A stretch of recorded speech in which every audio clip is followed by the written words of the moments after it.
Tertúlia. Meu boa tarde aí para todos e todas.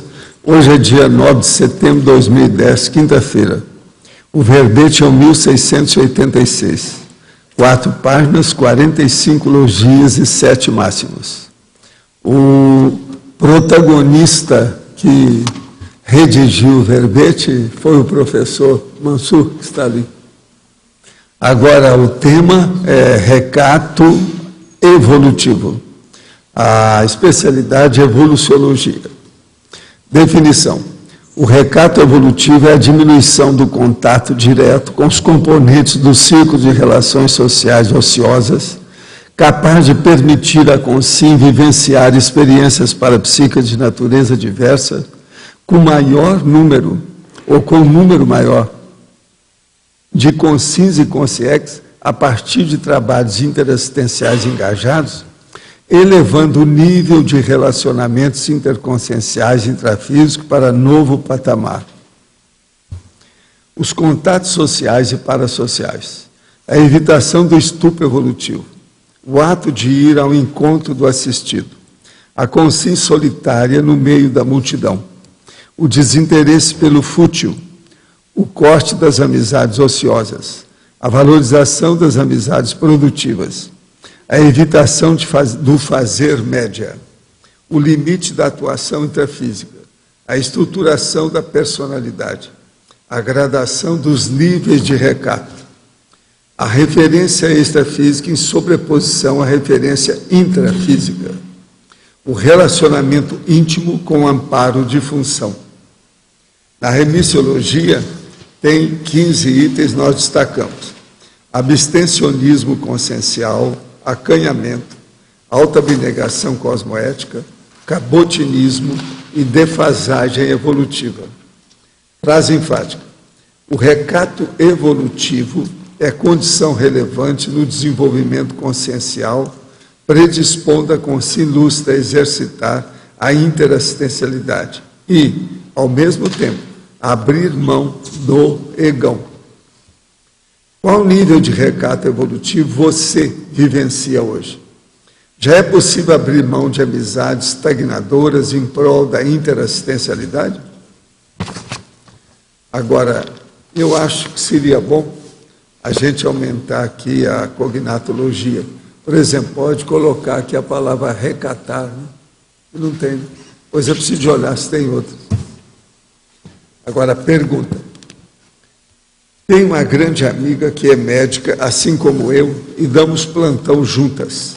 No caso dela, em particular, ela faz plantão de 24 horas sequenciais.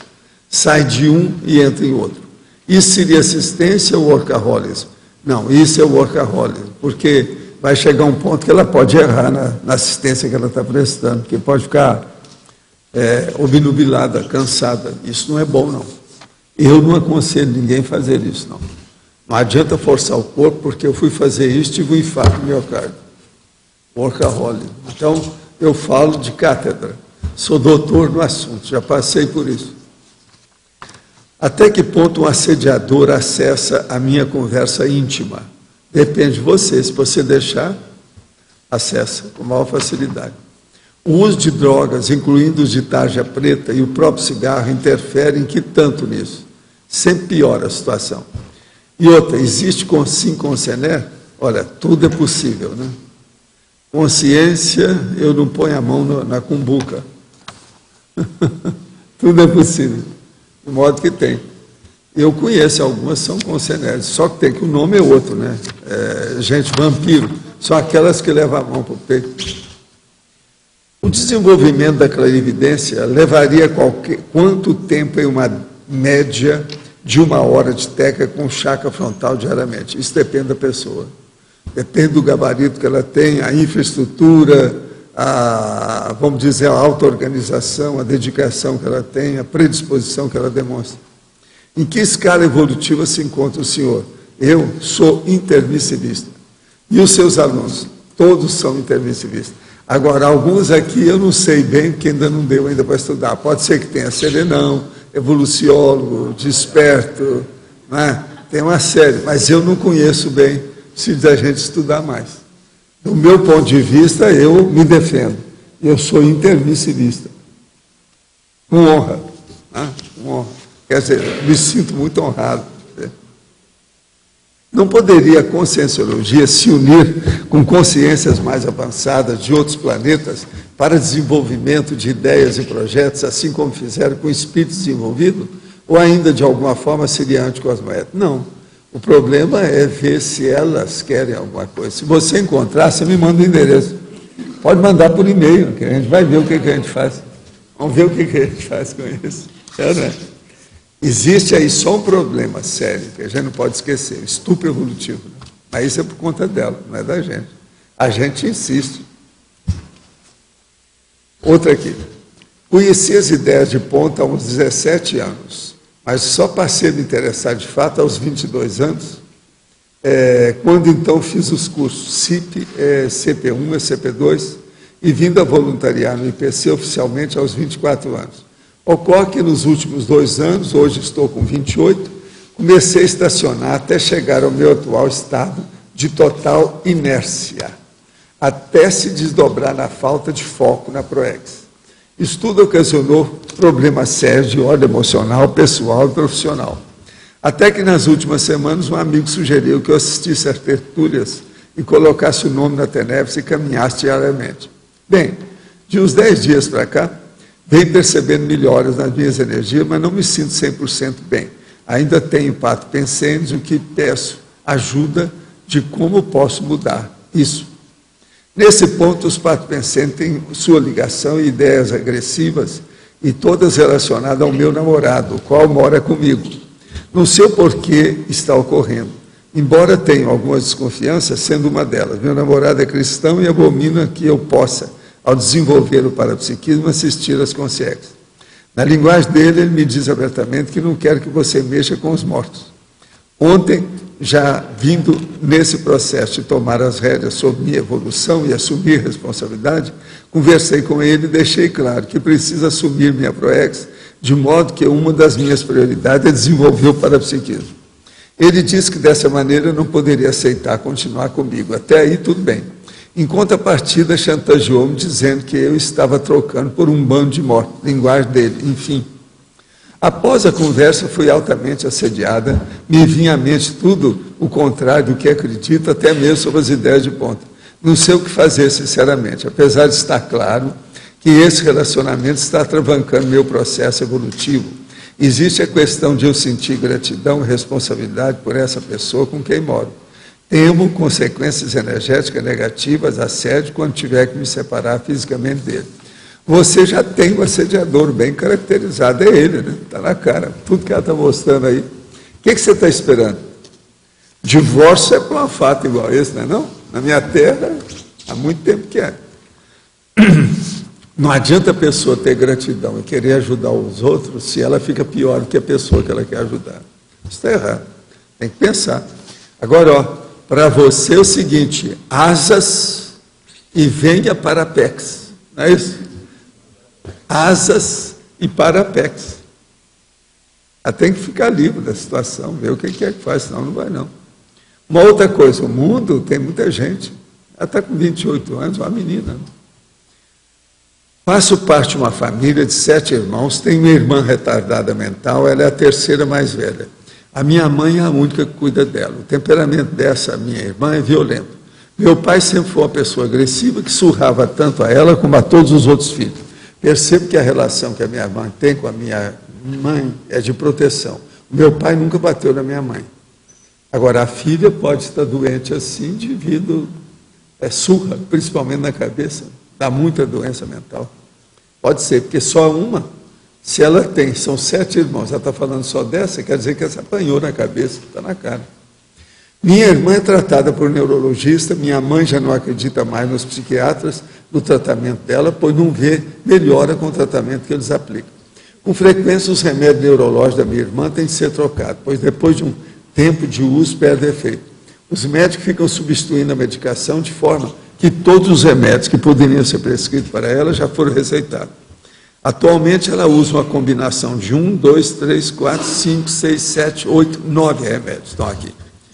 Eu não vou falar os nomes, porque são 9. Disse acima que que os médicos ficam substituindo os medicamentos, porque a minha mãe também substitui os médicos, porque os mesmos acabam por não saber mais o que fazer. Quando a minha irmã fica sem medicação, fica muito violenta, de forma que a minha mãe está sempre à procura de medicação para a minha irmã. Recentemente, a psicóloga com a qual minha mãe se trata disse a ela que, na verdade, minha mãe é que é dependendo da minha irmã, e não o contrário. Pergunta: esse tratamento está correto? Retardada mental precisa desse tipo de medicação?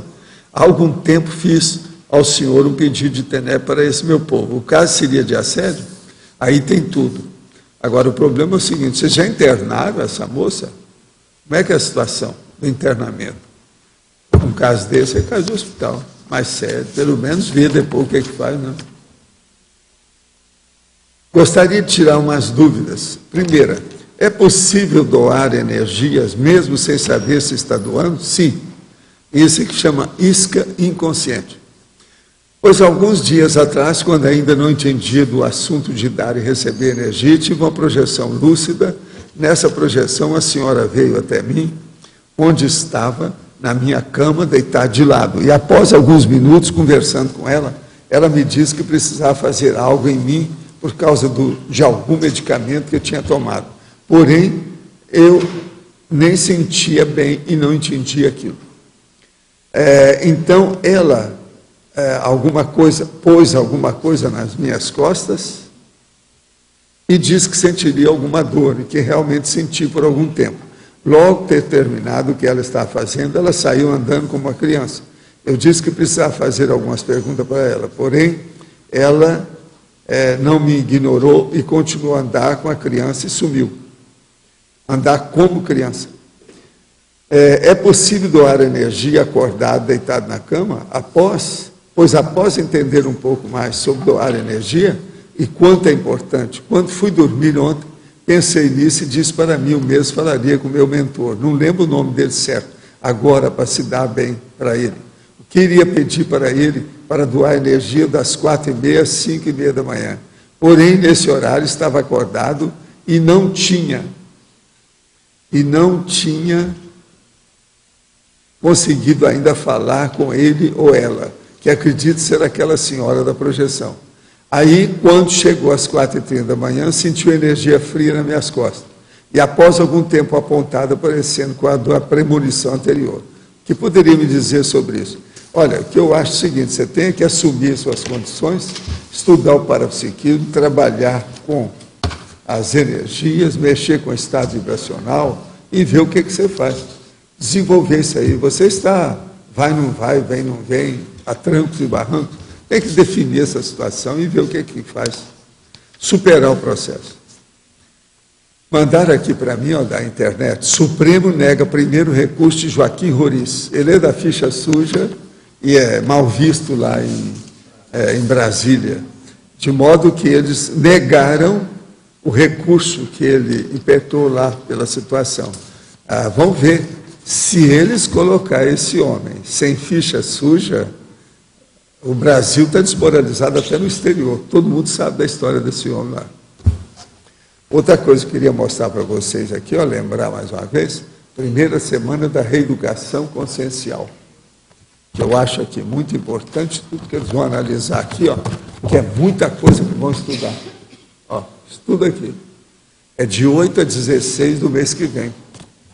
É depois da eleição, de modo que vocês, qualquer coisa, vocês aparecem lá na reeducação consciencial, primeira reeducação, reaprender para reeducar.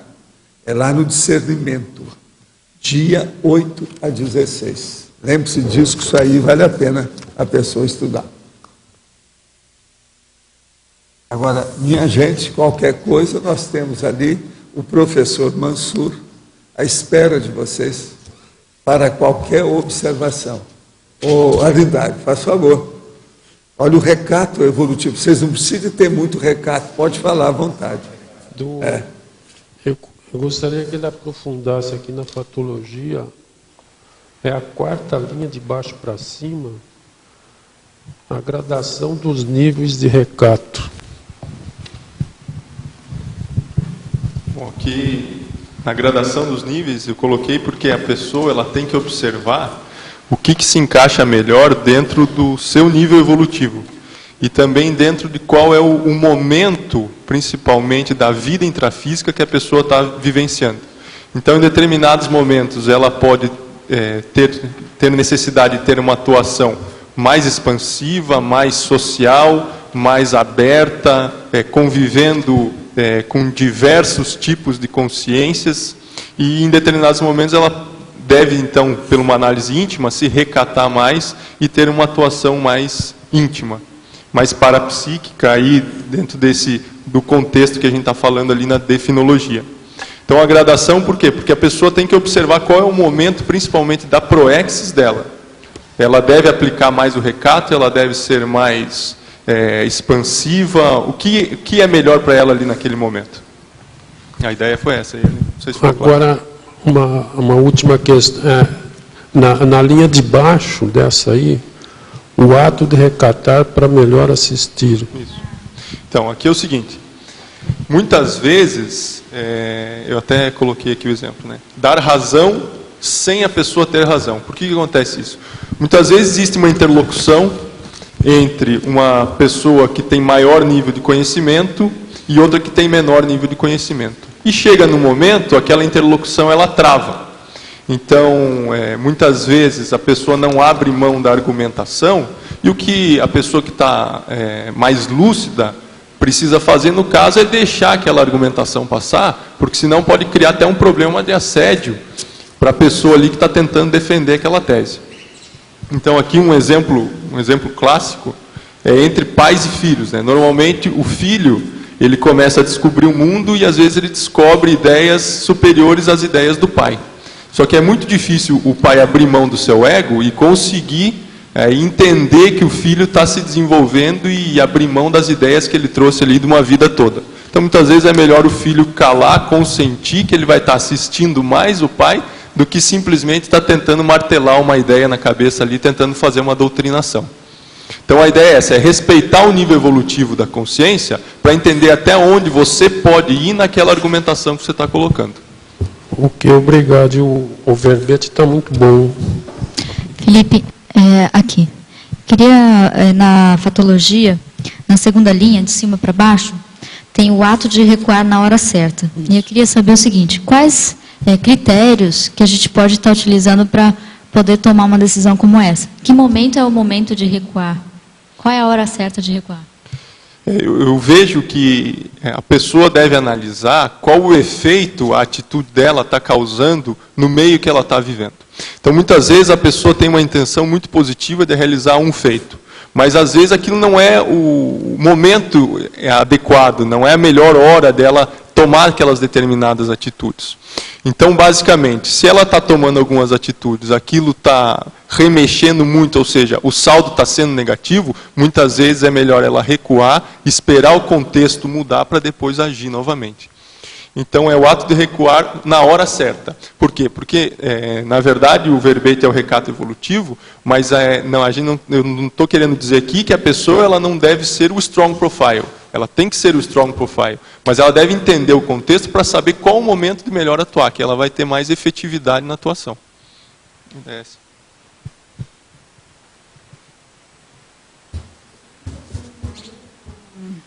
A compreensão do contexto evolutivo? Exatamente. É complementar a essa questão. Está bem. A evitação das homenagens e o trabalho silencioso. Isso a gente pode correlacionar com a frase enfática, onde eu coloquei lá que o recado tem a ver com abrir mão do egão, né? Então, as homenagens, elas sempre visam ali em determinados níveis, é claro, a gente entendendo os contextos, mas, por exemplo, uma homenagem pura e simplesmente intrafísica, a pessoa ganhar um troféu ou algo do pódio do esportista, isso aí visa inflar o ego da pessoa, mostrar que ela está melhor do que as outras num nível social. Muitas vezes isso até inibe a pessoa de poder fazer assistência às outras, porque ela acaba criando uma defasagem muito grande do nível de rapport com as outras pessoas. Então, evitar as homenagens, porque uma pessoa que é muito homenageada, ela acaba ficando acima do céu e a terra, né? Ficando superior a Deus, é professora de Deus. Então, e compreender todo o contexto evolutivo que está envolvido. A ideia é essa. Felipe, na paradoxologia, é uma sugestão incluir um paradoxo sobre a vida pública recatada, porque existe esse paradoxo. E muitas vezes, por exemplo, o professor Valdo mesmo seria um exemplo desse tipo de vida pública recatada. E mesmo quando a gente faz, às vezes, um plano de querer ficar numa vida mais, vamos dizer, retirada para escrever ou para fazer pesquisa, muitas vezes o próprio evoluciólogo tira você daquilo e joga você numa condição que não tem nada a ver com os seus planos. É isso mesmo. Então, esse paradoxo de você fazer planos que não podem ser cumpridos. Exatamente. Eu acho isso muito interessante, porque é um tipo de organização, né, que exige da gente que você tem que ter, mas para abrir mão. Você só tem que ter para falar, tá bem, então deixa tudo lá e vai fazer outra coisa completamente diferente. Então, acho esse paradoxo poderia ser mais também explorado para que as pessoas que estão passando por isso não pensem que elas estão fazendo um desvio da PROEX ou que elas, então, não conseguiram manter esse recatamento. É que, às vezes, isso não está na sua mão, né? Você não apita nada e são outras pessoas que estão definindo o que precisa ser feito. Eu acho que é muito válido e realmente a vida pública recatada ela é possível, é viável. Ela é. E dentro da pessoa compreendendo o contexto. E eu também queria que você comentasse quais foram as correlações que você fez com a síndrome do estrangeiro para eu poder aproveitar aqui para a minha pesquisa. Dentro da síndrome do estrangeiro é porque a consciência ela se sente, na verdade, isolada. E eu estou querendo mostrar que o isolamento, muitas vezes, ele é produtivo, ele pode ser produtivo.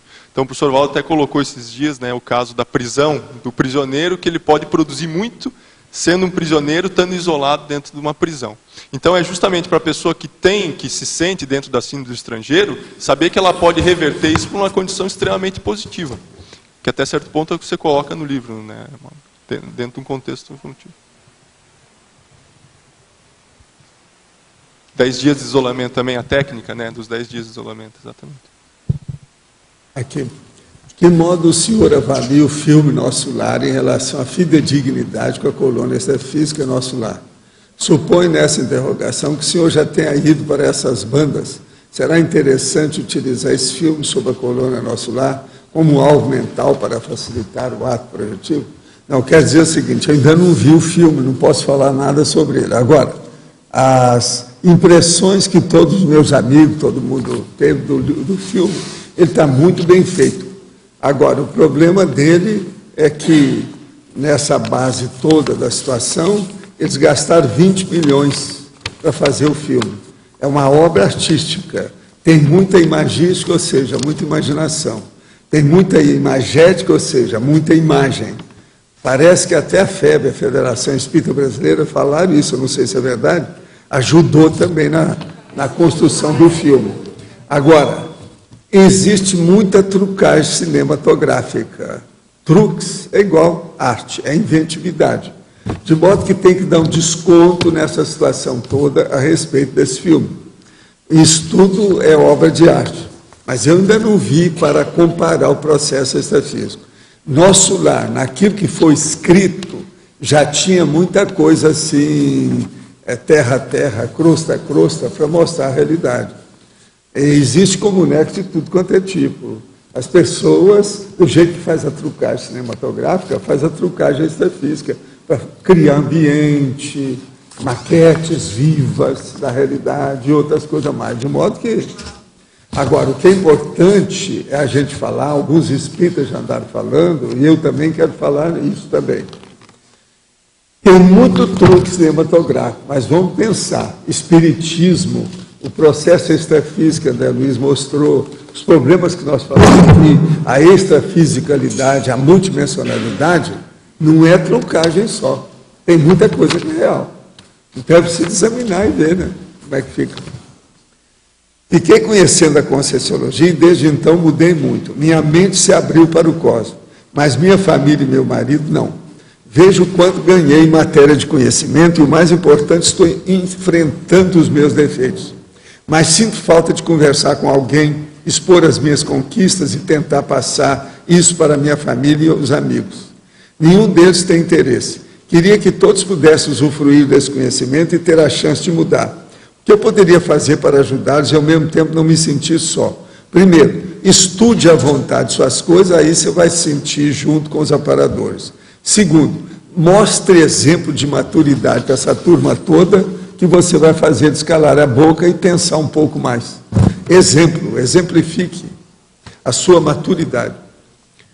Paciente diagnosticado com esquizofrenia e casos graves de paranoia, nos quais há risco de agressão para o paciente e para os familiares, a medicina convencional utiliza drogas muito pesadas, com efeitos colaterais por vezes muito intensos, e outros tratamentos que podem gerar mais trauma e provavelmente mais assédio. Como lidar e como vocês lidam dentro da consciência terapia com tais casos mais graves? Não, aí cada caso tem que ser examinado e ver dentro daquele momento evolutivo o que é que vai fazer com a pessoa. Tem que examinar, né? A gente não pode dar aqui uma receita geral para todos esses casos, ainda mais de psiquiatria, que é das coisas mais obscuras que tem. Dentro da medicina, as áreas mais obscuras que existem é dermatologia e psiquiatria. Agora, gente, eu queria mostrar para vocês aqui, que tem um livro que bateu na minha mão, Jesus e a Lei da Atração. O autor é Mautama Krishnarabi. Agora, vou ler para vocês um tópico da orelha do livro. Mautama Krishnarabi é filósofo e estudante de terapia holística, pesquisador independente, baseia seus estudos na autopesquisa, tendo como principal referência o paradigma consciencial proposto por Paulo Vieira e exposto em suas obras que fundamenta a projeciologia, conscienciologia, ciências que apresentam os mais avançados estudos para a consciência. Nasceu em Curitiba, no Paraná, e é casado. Agora, está falando aqui 8 livros nossos, tem referência por todo lado. Agora, tem capítulos inteiros sobre alguns problemas nossos. Vocês têm uma ideia? Fala Jesus Cristo e o universo quântico. Como entender a verdade universal, a lei da atração, a energia consciencial, a energia imanente, PCN, tudo tem tópico. Agora depois, o J. Cristo, o nascimento, Jesus no Egito, o menino Jesus. Agora, ele tem então uma série de condições assim, sobre o processo de Jesus Cristo. Agora, ele começa falando que é justamente que eu sou o caminho, a verdade e a vida. Sabe? Ele fala aqui sobre Jesus Cristo, sobre isso. Então, veja, cada um faz a interpretação como bem entende. Agora, a intenção dele, a gente vê, é muito boa, o livro é benigno, sobre todos os aspectos. Professor. Você está entendendo? Mas agora é um negócio da gente estudar com calma. Eu ainda não vi, eu não conhecia. Ele fala da experiência da quase-morte, uma série de fenômenos. Professor. Ele andou estudando. Agora, pensando tem tudo aqui. O autor, ele critica... Aqui. Oi. Ele critica essa fala aí do Jesus Cristo ou ele... Não, ele começa falando que Jesus Cristo é muito importante por causa disso. Ele mudou a face da terra, segundo ele, devido a isso. Entendeu? Hein? Tem bibliografia. Agora, só de meus livros, ele cita 8, aqui para vocês terem uma ideia. Tem de tudo. Uma outra coisa, ele tem glossário, um pequeno glossário sobre o assunto. Tem uma série de condições. Hein? O nome dele é Mautama Krishnarabi, com I no fim. Agora, a editora Vista. O livro foi publicado faz 2 anos, foi em 2008. Entende? Agora, eu agradeço muito as lembranças, as referências, a situação toda, mas isso aqui precisa a gente estudar com calma para ver aonde é que ele foi dentro dos processos. Entende? Ele quer mostrar a situação, tudo como é que é. Agora, quer exaltar a lei da atração.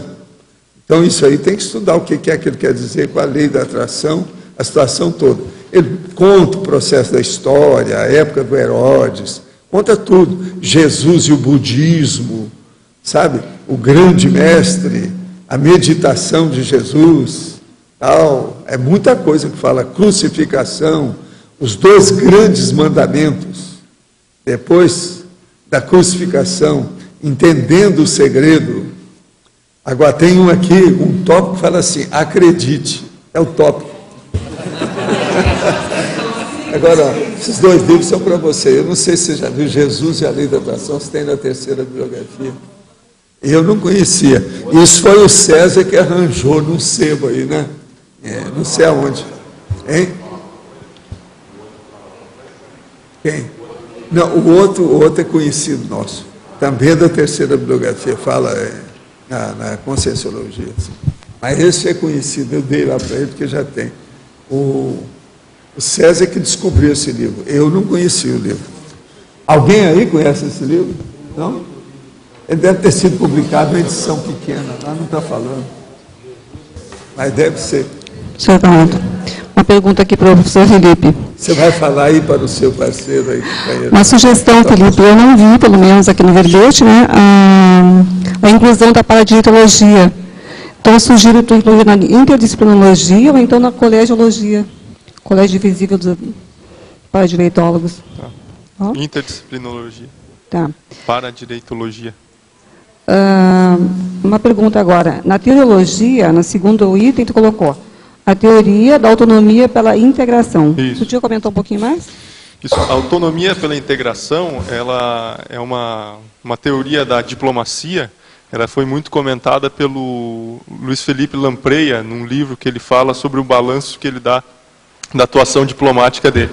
E até alguns diplomatas falam que é a teoria usada, né, na época do Fernando Henrique pelo Brasil, dentro da diplomacia de sucesso internacional, que o Brasil acabou tendo uma repercussão maior, né, num contexto diferente que é hoje. Mas a autonomia pela integração é você conseguir se integrar aos países e, ao mesmo tempo, manter a autonomia, a soberania do próprio país. Levando isso para o recato evolutivo, então é a autonomia da pessoa, mas integrada. É o contexto dela estar cada vez mais integrada à sociedade, ao seu grupo evolutivo, à sua proex, mas sem ter que fazer concessões espúrias, sem ter que fazer a politicagem, sem ter que fazer o média, a evitação do fazer média, né? Então essa que é a ideia aqui da autonomia pela integração. Agora, você está falando do seu xará, o Felipe é grande. Agora, para você, o recato evolutivo é também a diminuição do contato direto com componentes familiares ociosos? A ideia é essa. Então, agora outro. Em Elencologia, página 99. Gostaria que explicasse por que se enquadra a semiconsciex e não há também o evoluciólogo. É um furo, né, na verdade. Não, tem que ter. Isso aí pode pôr uma série, você pode dizer, você foi até ali para dar uma indicação, você também está acrescentando tudo. Na verdade, porque eu não pensei no caso, apesar de ser evoluciologia, para mim o evoluciólogo e o serenão já teriam dominado todo esse processo, né? Mas eu acho que cabe realmente o evoluciólogo. Agora, a gente pode falar também no outro, né? O teleguiado. O teleguiado autocrítico, sim. Agora, outro, da mesma pessoa. Outro ponto em fatologia, página 97. Seria cabível colocar a inversão mesológica e a superação das amizades ociosas na juventude, visto que na juventude o recato evolutivo torna-se um desafio muito maior. É isso mesmo, senhor. É muito então, maior. Vocês examinam aí. Ela está falando aqui inversão mesológica e a superação. É inversão mesológica, realmente. E porque para a turma da Invex é muito mais difícil do que para a turma da terceira idade aplicar o recato. Então, agora outro para você. Poderia descrever a técnica do recatamento reflexivo? Recatamento reflexivo. Ela não deu a página? Não. A tecnologia. Então, recatamento reflexivo. Todo recatamento, quando ele é positivo, saudável, sadio, ele gera ou deve gerar uma reflexão para a pessoa. Então, o contexto aqui do verbete. A pessoa que é mais recatada, ela pensa mais. Ela tem mais condições de refletir. Por isso que eu estou querendo chamar a atenção.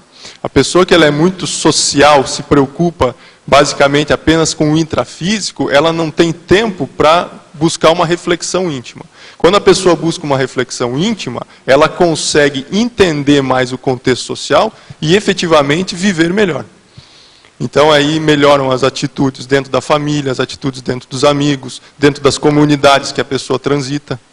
E isso, no meu ponto de vista, liga a pessoa mais à ProEx, à sua programação existencial.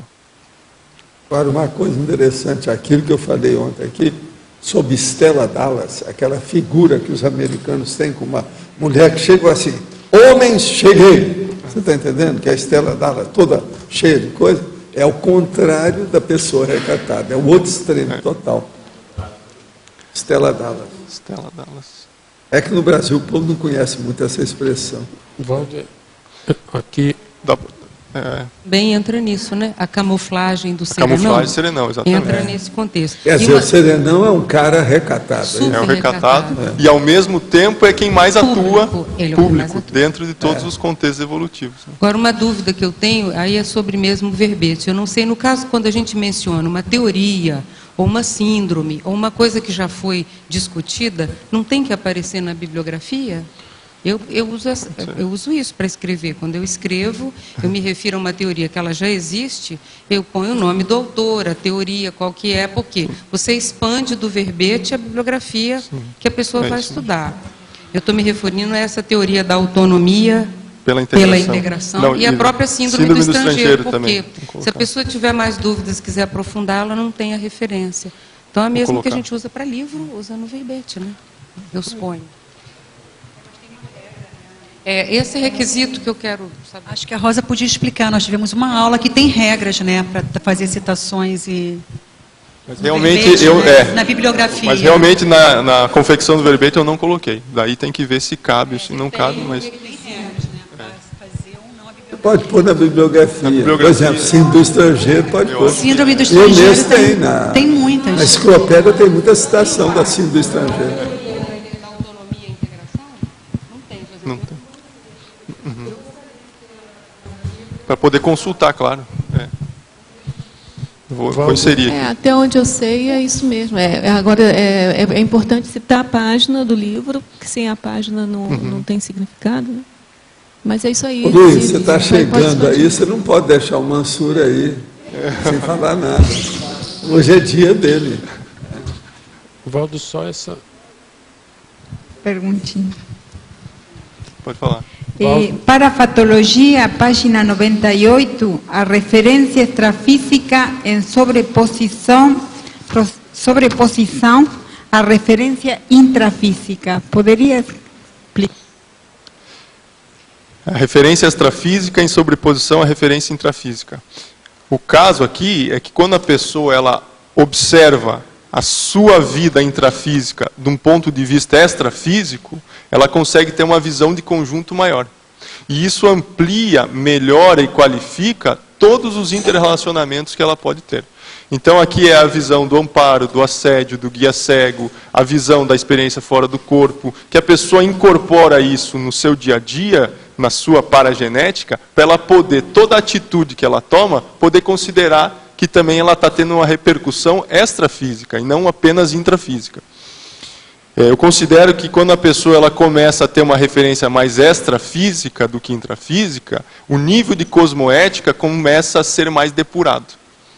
Porque a pessoa ela considera as múltiplas existências, a repercussão toda que as suas atitudes podem ter. A ideia é essa. Queria falar, Lina?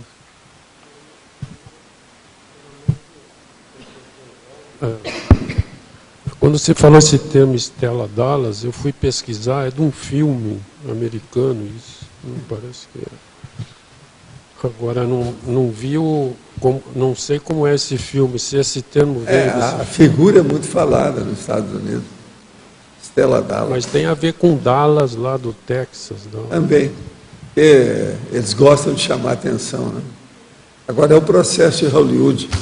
É o negócio de pendurar uma melancia no pescoço para chamar atenção. Aqui no Brasil o que se fala mais é isso. Tem disso. É a vida. É justamente o contrário do recato. Aqui. Você poderia especificar mais na parafatologia, o último, relacionamento íntimo com amparo de função? Queria mais que você aprofundasse esse relacionamento. Como que ele se dá, se você pudesse esmiuçar um pouquinho mais. Veja, o que eu entendo é que quando a pessoa ela consegue observar mais as próprias atitudes, ela está dando, na verdade, espaço para que o amparo de função atue com ela. Então, o recatamento vai gerar uma reflexão maior e vai gerar como se a pessoa estivesse abrindo portas para inserção, para atuação das ideias do amparo de função. Porque, vamos lembrar, a gente não está falando do recatamento ocioso, é um recatamento evolutivo.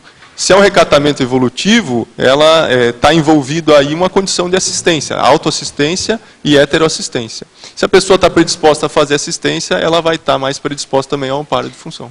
Você poderia aprofundar isso? Como que se dá o diálogo entre o amparador e o assistido? Sim.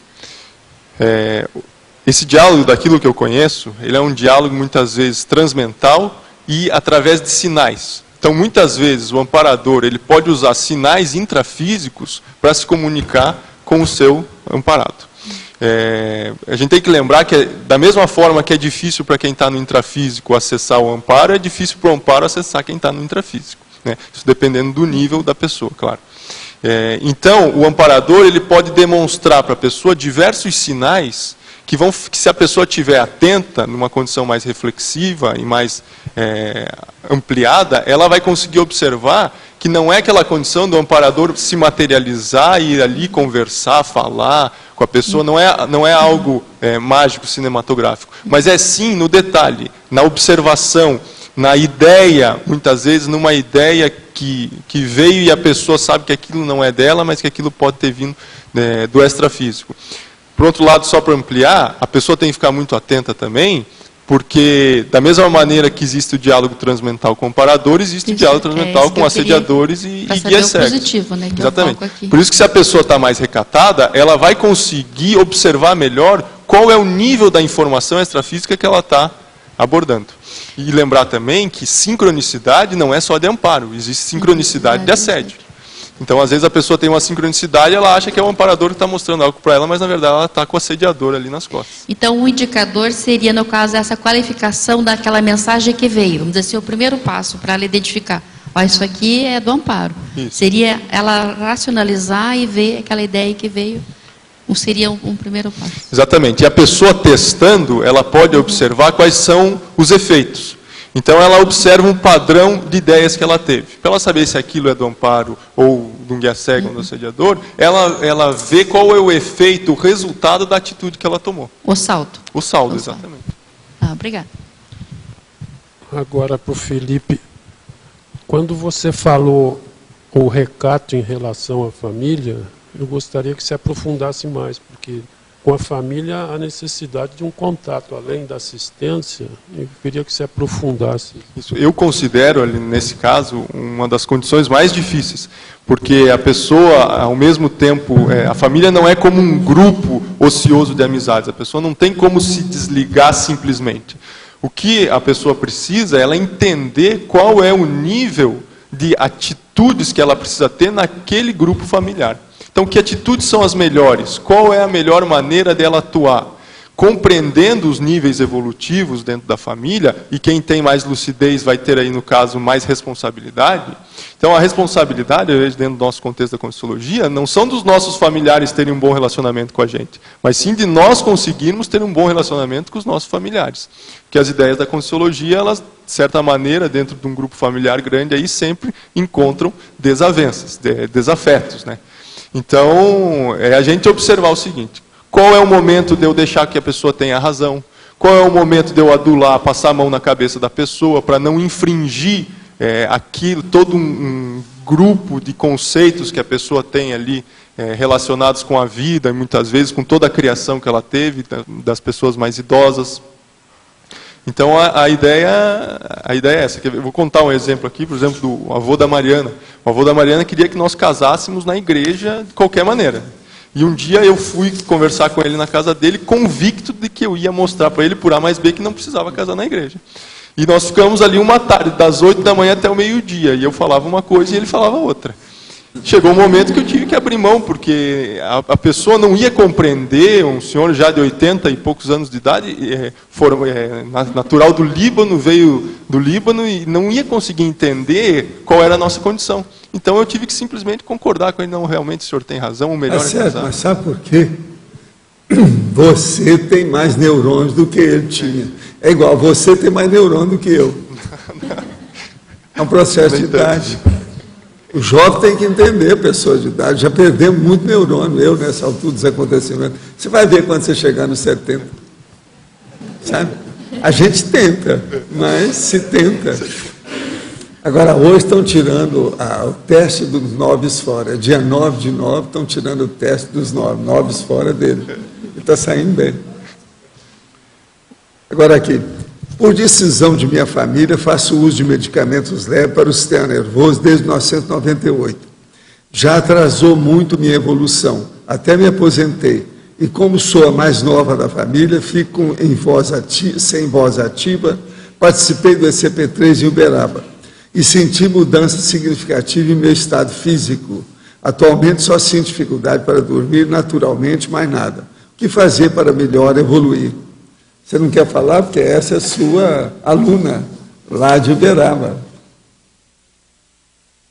O que ela deve fazer?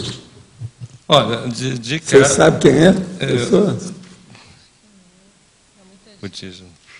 Não. Era muita gente. É muita gente. 178, fica difícil de gravar o nome de todo mundo. Mas o que a gente diz... Lá agora tem uma... Vai ter uma instituição lá, permanente, para fazer os cursos. Lá valeria a pena fazer todos os cursos que vão ser promovidos lá no centro lá de Uberaba. Na questão de dificuldade de dormir, a gente sugere, por exemplo, trabalhar o estado vibracional assim, durante o dia, pelo menos umas 20 vezes, isso vai ajudar, e uma atividade física regular. Isso também ajuda a pessoa a desintoxicar a questão da medicação também. Isso valeria a pena você pensar nisso aí. E cuidar um pouco da alimentação, né? Às vezes certos alimentos eles predispõem a dificuldade de dormir. Então também dá uma olhada na dieta. Essas seriam as nossas indicações aí no momento. O senhor pode nos contar como eram feitas as suas projeções de maneira assistida e também aquelas feitas por si só? O senhor se desdobra hoje em quais ocasiões? Olha, o caso todo hoje, tudo depende do maxi-mecanismo da interassistencial multidimensional. Agora, eu, quando fazia projeções com assistência séria, as mais sérias mesmo, eles colocavam muita energia na gente.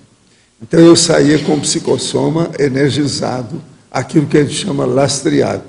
E só podia ver as coisas e dar uma ideia geral, fazer uma excursão extrafísica, depois que tinha feito assistência. Isso, geralmente, as projeções assistidas eram assim.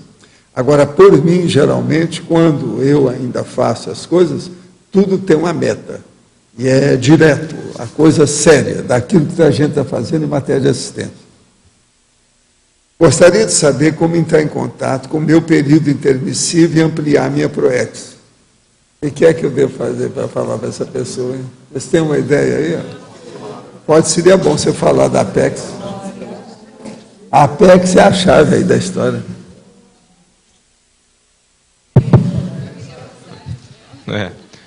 Bom, nós temos hoje uma instituição dentro da Conscienciologia, cujo foco é o estudo da programação existencial. O nome é APEX, que é a Associação Internacional da Programação Existencial.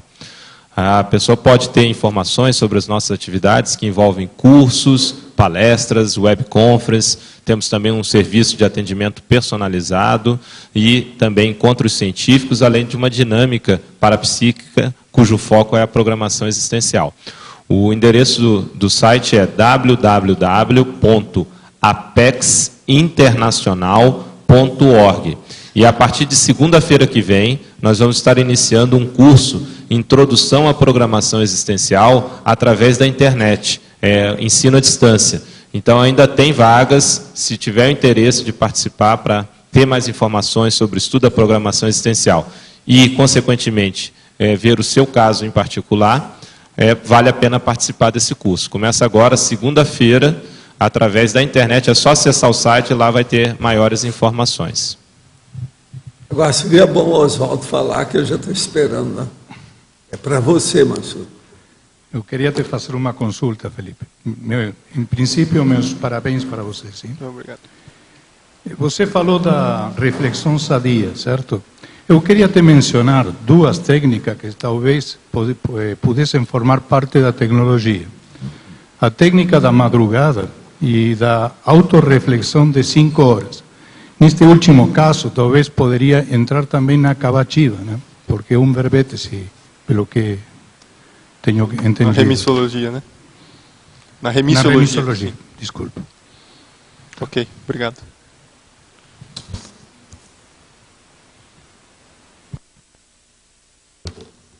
Quem é que está aí com o microfone? Vamos ver. Vamos ver, ó. Eu estava esperando a manifestação. Ele é um dos grandes aqui. Felipe, aqui na página 98, na teoriologia, você pode falar mais aqui da segunda teoria, da autonomia pela integração? Isso aí nós comentamos, foi uma pergunta já. Como é que é o nome? Como é que é o nome? Retardatário. Mas quer responder? Então, não, o caso da teoria pela autonomia pela integração, ela é citada no livro do Luiz Felipe Lampreia, que foi um diplomata brasileiro no governo Fernando Henrique, e ele dá um contexto ali de como era movimentada a diplomacia do ponto de vista brasileiro dentro desse governo. O que quer dizer autonomia pela integração? É quando o país consegue, ao mesmo tempo que se integra aos demais países do seu bloco econômico, ou demais países que ele não tinha ainda um determinado contato, manter a sua autonomia, ou seja, estar integrado sem se vender no contexto político. E dentro do recato evolutivo, é a pessoa conseguir estar integrada a todo o seu grupo evolutivo, mas sem fazer concessões espúrias. Sem fazer a politicagem, no caso. A ideia é essa. Quer dizer que isso serve também para Paraguai, Argentina e Brasil, né? Trifron, não é isso? Isso aí é muito importante. Fala aí, Olócio. Na fatologia, na página 97, fatologia, na quarta linha de baixo para cima, ao final você fala o vislumbre da proexis. Uhum. Você pode aprofundar isso aí? Aqui tem relação direta com a reflexão. Então, a pessoa ficando mais recatada, o nível de reflexão vai aumentar, e a ideia é que ela consiga, então, ter mais sinapses da sua proexis. Não que ela consiga ter uma proexis, vislumbrar a proexis inteira, mas é gradual. À medida que ela vai ampliando o seu nível de reflexão, de recatamento, de otimização dos seus contatos intrafísicos, ela vai conseguindo desenhar, ter um vislumbre maior de qual é a sua programação existencial. Pelo menos aí as linhas da programação existencial dentro desse caso, né? A ideia foi essa aí, de colocar o vislumbre da proexis. Tem um binômio aqui muito interessante, que é o seguinte: o binômio silêncio assistencial, compreensão implícita. Uma coisa diz respeito à outra. Muito importante isso aí. Isso dentro do recato é muito sério. Muito importante, né? E ele está aí, ó, é o binômio do meio, a binomiologia. Vale a pena ponderar isso aí. Escuta, Nara. Você está sabendo que hoje o nosso chefe lá da Itaipu vem aí, né? Então tá. Eu estava falando com a nossa amiga para dar lá o kit nosso, etc. Tal. Seria bom para ele saber, né? Ver a situação toda geral, tá certo? Vai ser bom. É o Sabec, ele deve vir aí hoje. Agora, o que mais vocês têm sobre o recato? Parece que a turma está muito recatada. Né? Então, eles Vamos abrir as portas do recato. Participar. Agora, o Luiz, eu não vi ele falar nada. Você vai deixar o Mansur assim, sozinho? Não vai participar de nada, né? Isso aí não está certo. Agora, ó, o problema, Mansur, você guarda bem esse povo que não participa. Quando eles apresentaram verbete, você também não participa. E fala com ele, não vou participar. Né? Para ficar uma coisa equitativa. Felipe, aqui, mais uma. Mais uma. Na fatologia, 1, 2, 3. Na quinta, a auto-organização máxima. Auto-organização. É isso aí, né? É o que a gente precisa. Queria que você ampliasse essa máxima, porque a organização, o que se coloca como máxima?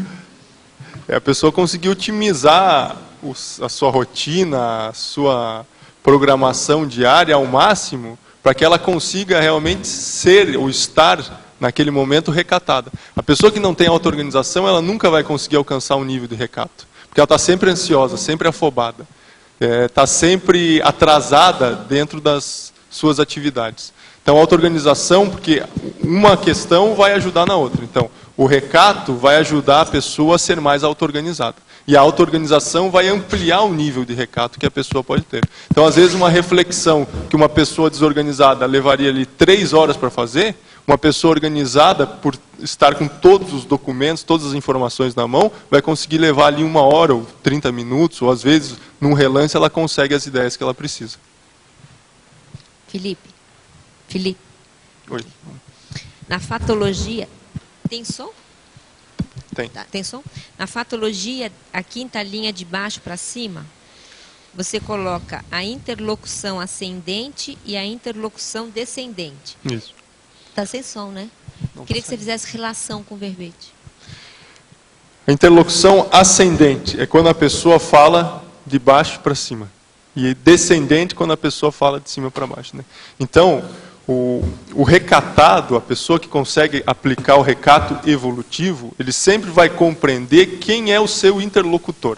E qual o nível de interlocução que ele deve exercer, executar ali naquele momento. Mais apropriada.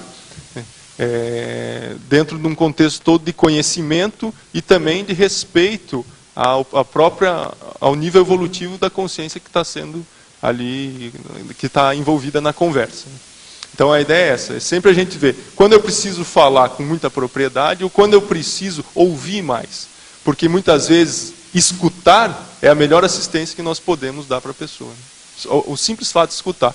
Eu acho que às vezes as pessoas se preocupam muito em fazer o esclarecimento através da fala, mas às vezes o escutar, ela vai estar ajudando mais a pessoa, porque vai estar muitas vezes ampliando o nível até de pensamento que a pessoa está podendo dar naquele momento.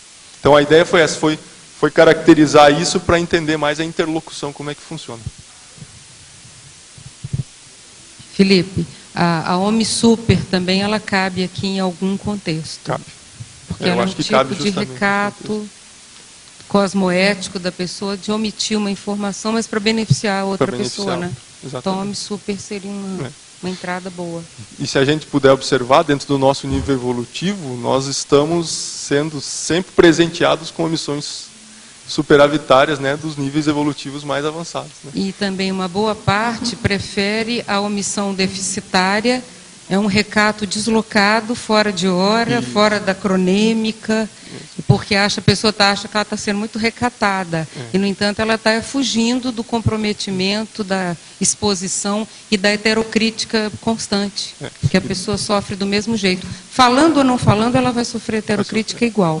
Então, esse recatamento que a pessoa confunde, que é a omissão deficitária, precisa também aparecer para mostrar o outro lado, né, da questão, que é interessante. E eu vejo que muito aí tem a ver com a questão do posicionamento. Né? A pessoa que não se posiciona, ela muitas vezes se esconde dentro de uma aura de recatamento, porque ela não tem coragem justamente de posicionar os seus pensamentos ali no momento. Eu tenho estudado bastante essa questão da pusilanimidade, então a gente vê que isso está permeando praticamente tudo. E no fim, quando você vai olhar o resultado das tarefas, ele é baixo, ele é pífio, ele é mínimo, por causa desse tipo de pusilanimidade. E que a pessoa realmente confunde com relevar, ela é uma pessoa muito bem entrosada, que fica tudo bem, nunca expressa aquilo que pensa. Então acaba doente, fica doente, somatiza alguma coisa nesse sentido.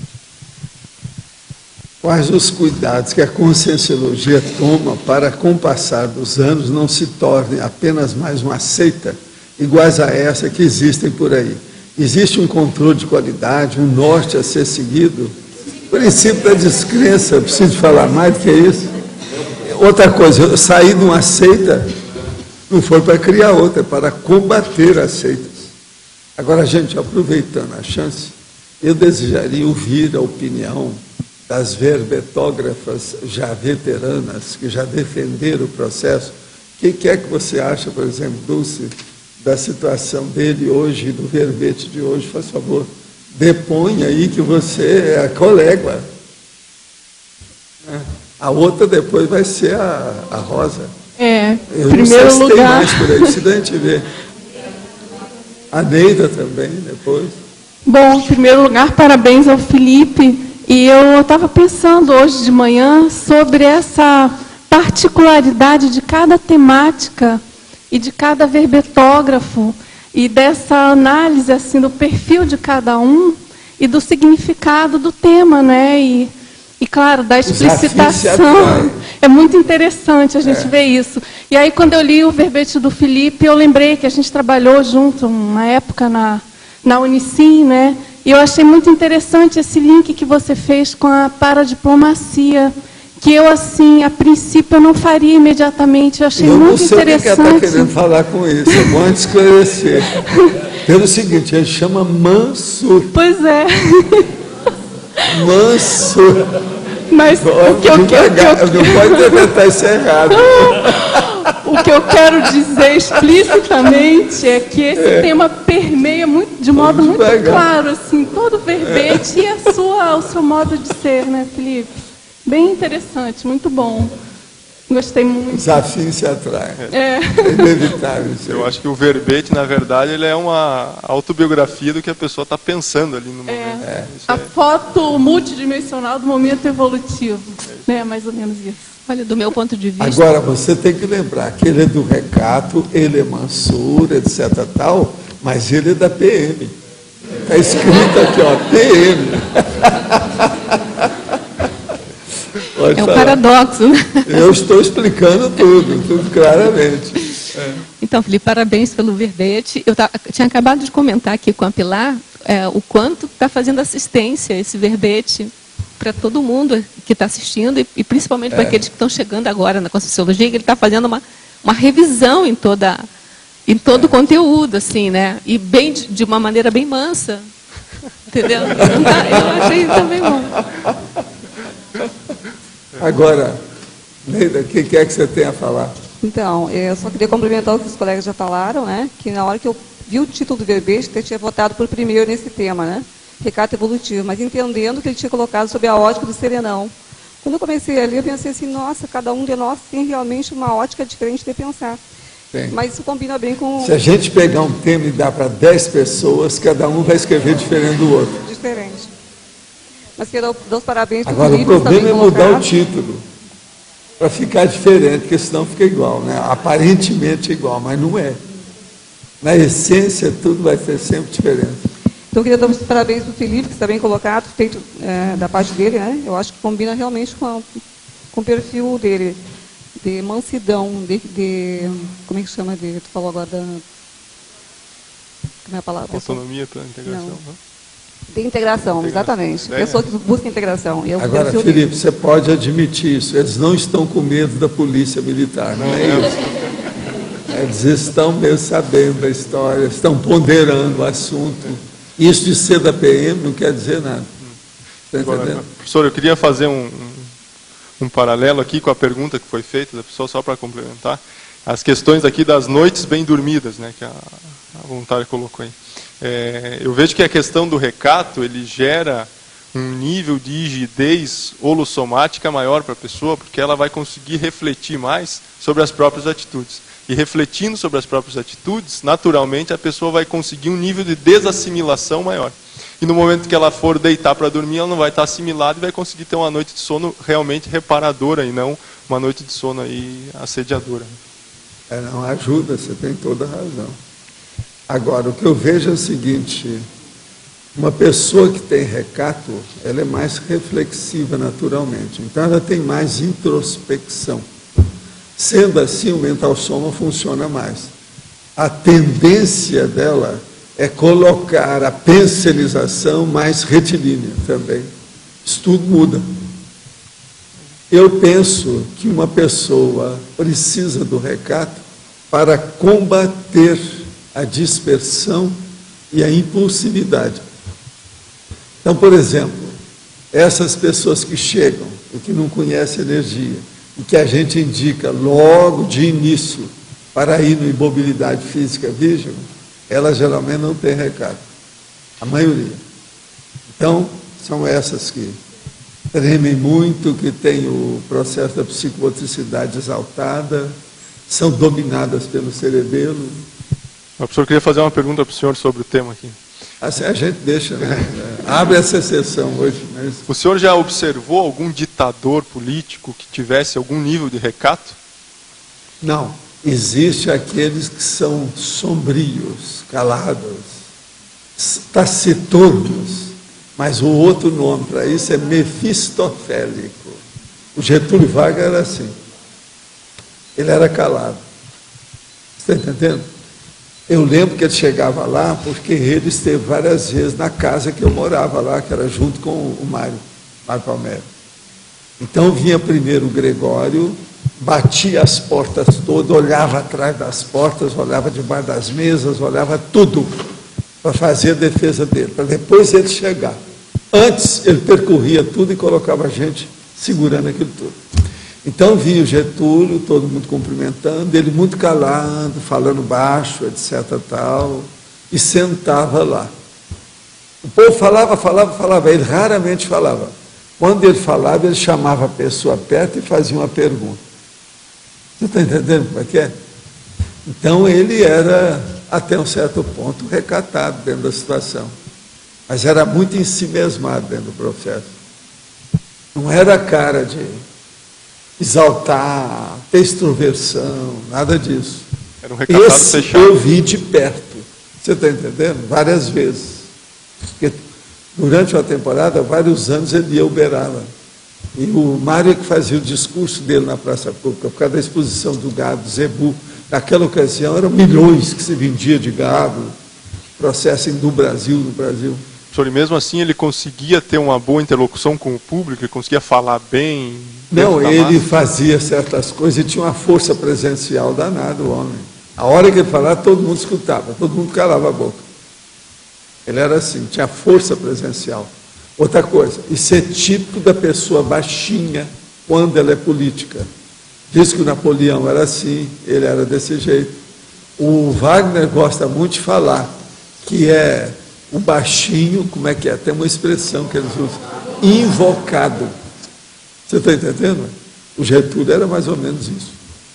Agora, você tem que lembrar o seguinte, não fica pensando que o povo fica batendo palma para o Getúlio, para tudo que houve, esse negócio todo, que ele era o maior.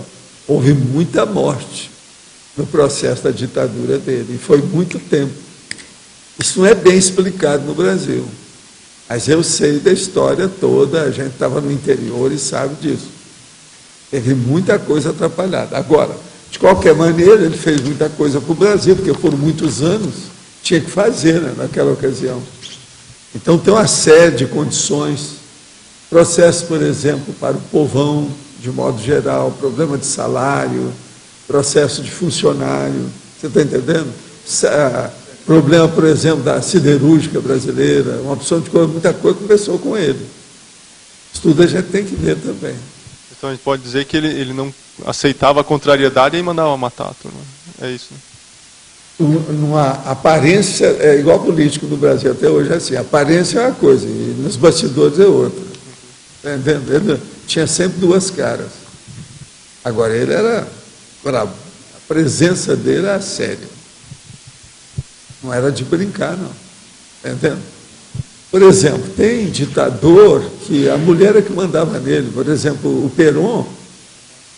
Eu sou da época do Perón também. Eu não cheguei a ter muito contato com o Perón, não. Tive com os ministros dele. Você está entendendo? E a turma lá de Córdoba, de onde ele era. Que é o processo todo do peronismo, veio de lá, né, com ele. Mas a Isabelita tomava conta dele lá. A Isabelita, a dona lá, a outra dele. Entende? Que depois houve uma série também de mulheres, até hoje ainda tem mulheres dirigindo a Argentina. Tudo apareceu por causa disso. ela tinha mais personalidade do que o próprio Perón. Você está entendendo? Na ocasião. Mesmo depois que morreu, eles exaltaram demais a memória dela. Sabe como é que é? Isso tudo tem que lembrar. Ela era considerada a jefa, entende? Da Argentina, de la Argentina, jefa, quer dizer a chefa. Negócio sério. Mas tudo não é porque o Perón era recatado, é um processo de temperamento, uma série de coisas. Foi o Perón que admitiu muita coisa dos nazistas, você está entendendo? Ele era fraco, frágil, essas coisas. Agora, ele trabalhava com o justicialismo, quer dizer, o processo de dar justiça dos descamisados, que eram os operários, entende? Sem camisa.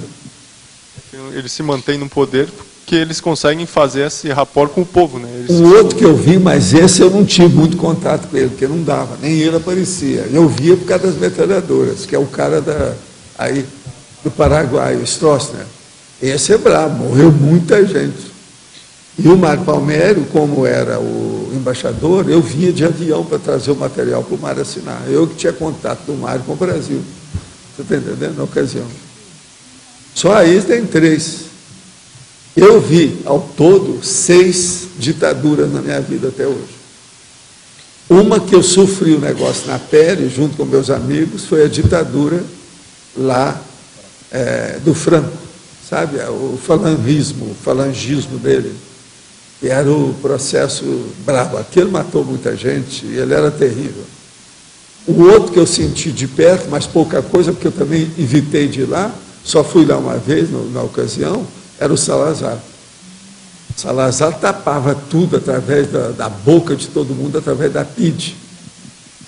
E esse homem era muito, tanto o Franco quanto o outro, era dedicado à Igreja Católica. Eles eram fanáticos em certas coisas. Tudo é ditador piradão, né? Difícil. Ditadura não é fácil. Valdo. Agora aqui. Gostaria que o verbetólogo de hoje explicitasse melhor na fatologia, página 97, a afirmação: o avesso da politicagem eleitoreira. Seria não participar da política dos moldes atuais? Fala aí, o que você acha? Eu vejo que hoje a política está permeada por uma politicagem onde o político, em época de candidatura, ele não dá o contra em ninguém, arrebata todos para que ele possa conseguir o voto, e dentro de um contexto do seu mandato, ele acaba não exercendo aquela condição de promessas que ele acabou fazendo para a população. Mas a evitação aí da politicagem eleitoreira é a pessoa, dentro da sua vida cotidiana, evitar fazer junções espúrias com outras pessoas, evitar fazer aí amizades espúrias para ter um benefício próprio, que é isso que a gente mais vê dentro da política hoje. Então o cara faz uma aliança para poder ganhar o voto de uma comunidade e só pelo voto, porque ele quer chegar no poder, e não pelo objetivo justamente de ajudar aquela comunidade. E a gente vê que isso pode se transparecer também na atitude pessoal, que a pessoa muitas vezes quer algo só para ganhar o benefício imediato ali. Então ela abre mão de um princípio íntimo para ganhar um benefício imediato. A ideia aí é essa. Tem outra pergunta. Qual a técnica que devo usar para avaliar meu recato evolutivo? Falando aqui. Eu vejo que a avaliação do recato evolutivo, ela se dá pelo nível de produtividade que você consegue ter na sua vida cotidiana e também pelo nível de, digamos assim, homeostase nos seus interrelacionamentos. O que eu não quero dizer é que a pessoa só vai se relacionar com pessoas rígidas, mas qual é o nível de homeostase que você consegue ter nos diversos relacionamentos que você tem no seu dia a dia. Desde as pessoas eventuais, aquelas pessoas que você tem um contato, por exemplo, dentro de uma loja, fila do banco, qual o nível de homeostase, também com as pessoas que você convive mais profundamente. Então, você está conseguindo ter aí um nível de produtividade bom, isso mostra que você tem mais reflexão do que a média. Isso mostra que você pode ser mais recatado evolutivamente. Não podemos.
Bom, assim que eu sentei, eu senti mexer muito no energossomo. Inclusive, parecia que estava... que nem tem ar comprimido quando descomprime, faz aquele barulho assim, psss, né? E energia entrando pelo chakra, senti mexer muito, muito mesmo. Vibração intensa. Do meio para o final, senti um bem-estar muito grande. Bom. Eu estava precisando de uma ajuda. Pois é. Não superei isso ainda, essa hipersensibilidade. Mas, enfim, então, assim, no meio eu senti esse bem-estar grande, um conforto grande e tal. Uma sensação de familiaridade, de estar em casa, estar tranquilo, seguro, né? E começaram a me vir imagens de coisas que eu achei que não estavam mal paradas, mas, enfim, as imagens vieram e eu deixei rolar. Situações com a minha família, pessoas e tal. E daí, para o final, foi mais ou menos isso. Eu acho que isso pode ter sido trabalhado, né? Essas situações podem ter sido assistidas, alguma coisa assim.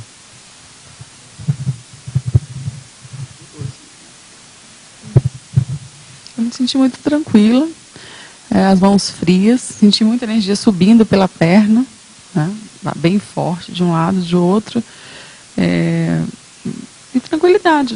Veio bastante a questão de amizade, as melhores energias, foi bem positivo. Sim, bem forte. Às vezes eu sentia bem subindo da perna para essa região aqui. Mais forte, assim. Eu senti bem a questão do cardiochakra, comecei a sentir bastante a pacificação, uma energia muito positiva, e daí realmente aqueles sentimentos evolutivos de amizade, de acolhimento, carinho. Um sentimento, uma sensação muito acolhedora, daí em todo momento eu sentia bastante exteriorização e absorção pelo cardiochakra. E um momento eu senti assim, o campo bem gelado, assim, minhas mãos geladas, até senti assim, o ar entrando pelas minhas narinas geladas. E mais para o finalzinho eu senti mexer aqui o frontochakra e o coronochakra, como se tivesse sendo mexido assim um circuito. Daí até assim como eu tive essa inspiração de mexer e fazer o circuito fechado nesse sentido. Bem muito positivo. Você sentir o campo, né? A coisa mais importante da memorização é a sensação concreta do processo da energia. Isso aí é muito importante. Se sentir, está tudo bem. Questão alto nível. Foi muito nítido a diferença de holopensene na hora que você senta na cadeira e começa o experimento, principalmente porque eu devia estar com a psicosfera, enfim, cheia, né? Eu acho. Estava bem desconfortável. Na hora que eu sentei aqui, dá aquela sensação bem diferente, assim, de acolhimento, de campo agradável, positividade, tudo isso. Aqui abre, é uma coisa diferente do resto. Totalmente. O campo é isso, instalação da energia. Muito bem, parabéns então para vocês. Estão ótimos.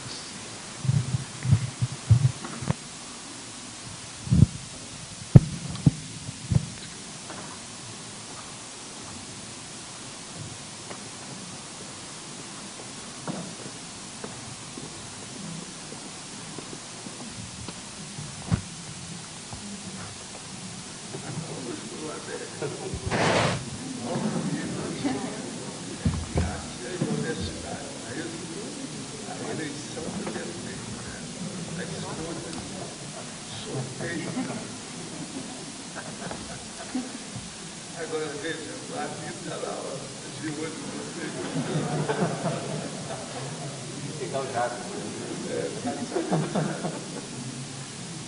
relaxa bem.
Percebi muita energia na região da cabeça, né? Percebi como se fosse um lava-jato, assim, uma mexida energética que eu não tinha percebido ainda. Mexendo em cada célula do corpo, em cada aspecto, em várias direções. É como se fosse uma centrífuga energética em vários sentidos e principalmente focando na região da cabeça. Eu vi muita energia na cabeça, muita amparabilidade também, conexão com os amparadores. Foi extremamente positivo. E como é que foi com você, Guilherme? No início, eu comecei a perceber mais uma descoincidência nos antebraços, na mão, nas pernas, como se jogasse para cá. E depois, com o tempo, começou a mover uma energia. A ideia que vinha é que ela não havia turbulência, assim, toda laminar, toda organizada, até a respiração parecia que fluía de uma maneira bem organizada, né? Tudo em volta, assim, toda cabeça, tudo em volta do corpo. Deu a perceber bem. Não percebeu, né? No campo. E você, chefe? Olha, o que eu percebi mais, de maneira mais clara, foi o sentimento que me veio, o sentimento assim quase de alegria, mas não era uma alegria forte ou contagiante, era uma alegria simples, de bem-estar interno. E me veio também a sensação de sentir uma energia similar ao do curso intermissivo. Isso que me veio de maneira mais profunda. Senti a energia do campo em volta, uma sensação de adentrar, a sensação um pouquinho do que o Adélio colocou de lava-jato. Foi isso. Não valeu, né? Agora, você sabe, o Adélio, né, ele procurou conter a condição por causa da energia. Não é assim? Estou sempre brincando com o povo por causa no nome, entende como é que é? No caso dele foi isso. Valeu. Está sentindo bem, né? Ele tem muito processo de energia, mas agora pensa muito. Às vezes atrapalha o processo de energia dele, porque ele pensa demais. Não é isso? É o temperamento. Sabe que o tema hoje, para mim, ele foi muito interessante. Eu achei que ele fechou com a experiência que eu tive na TENEPS também, porque hoje eu acordei assim, muito energizado para a TENEPS foi muito forte. E eu tinha pensado em temáticas tipo Quer dizer que você já foi sorteado por causa disso. Isso não vale. Ele está trabalhando com a TENEPS antes de vir aqui. Exatamente. Daí que eu percebi, quando eu fui sorteado, que eu percebi qual era o contexto do dia, entendeu? Qual era o contexto da questão desde o acordar ali. Né? Tá bom. Muito bem, gente. Vocês estão bem. Gente bom.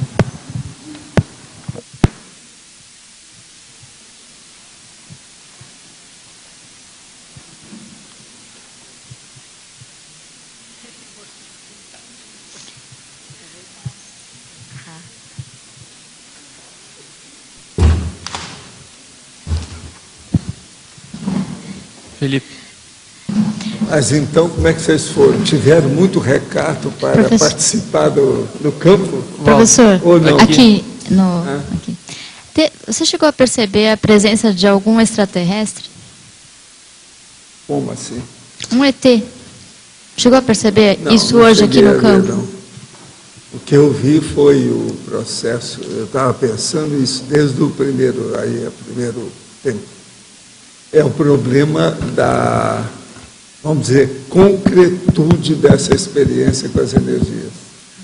Ela é muito palpável. O campo mexe com você, ele entra em você, ele mostra que está presente. Entende como é que é? Pois é. Você sente o que eu chamo de holopensene perfeitamente. Agora, isso é típico da megaforização. É a sensação do convívio, da materialização do processo da energia. Isso é um fato. Agora, as pessoas precisam de se adaptar a isso. Nós estamos muito adaptados ao processo do gás, do oxigênio, da atmosfera que tem isso. Mas ele não afeta a gente. É o vento, quando é muito forte, é que afeta a gente. Agora, a energia, ela é isso invisivelmente, quer dizer, ela vem e mexe com a gente como se fosse um vendaval, uma energia grande, né, do vento.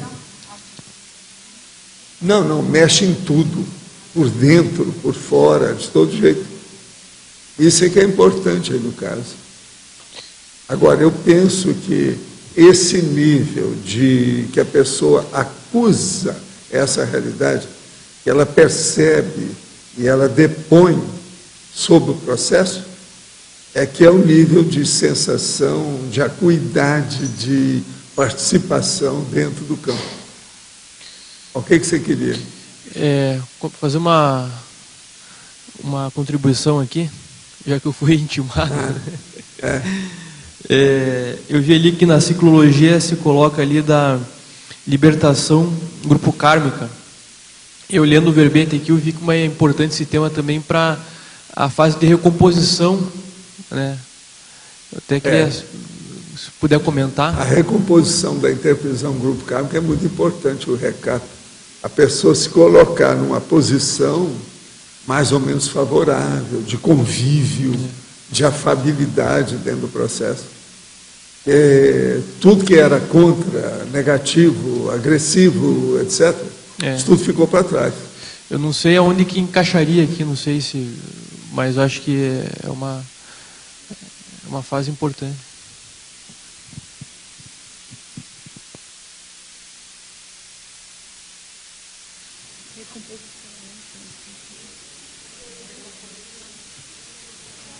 É na teoria.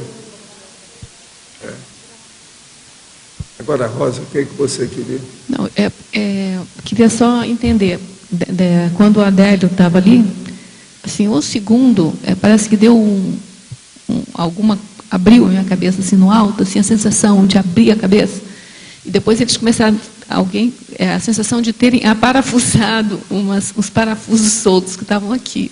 Ficou o tempo todo. Isso é o estalo de Vieira. Eu espero que tenha parafusado mesmo. Mas é isso que o senhor chama de concretização da energia, é isso? O senhor está falando o tempo todo que é o concreto, que é para a gente sentir a concretude da experiência? Hoje a energia estava nessa base, bem concreta, clara. Agora, eles levaram consciência aqui a hora que eu cheguei, que não tinha ninguém aqui. Tinha gente aqui dentro hoje, na hora que nós chegamos. Então, ficou tudo limpo depois. Eu vi levar duas consciências, um homem e uma mulher, a hora que nós chegamos. Agora, uma delas foi eles chegar perto de mim, eu coloquei energia na história, e aí eles levaram. Depois disso, eu não vi mais nada. Agora, isso é sempre tem dessas coisas. Às vezes entra até com a gente, né? O processo todo, às vezes vem com a gente, comigo mesmo. Entende? Para ver como é que é. Mas então, esse tipo de experiência, a energia poderia fazer isso tudo sem eu sentir. O fato de eu sentir é para eu começar a perceber o campo, é isso? Pode ser, né?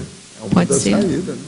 Porque, de qualquer maneira, independente de eu sentir ou não, eles faz o que... O caso é o seguinte, as sensações de energia, elas vão se intensificando com o tempo e a vivência da pessoa.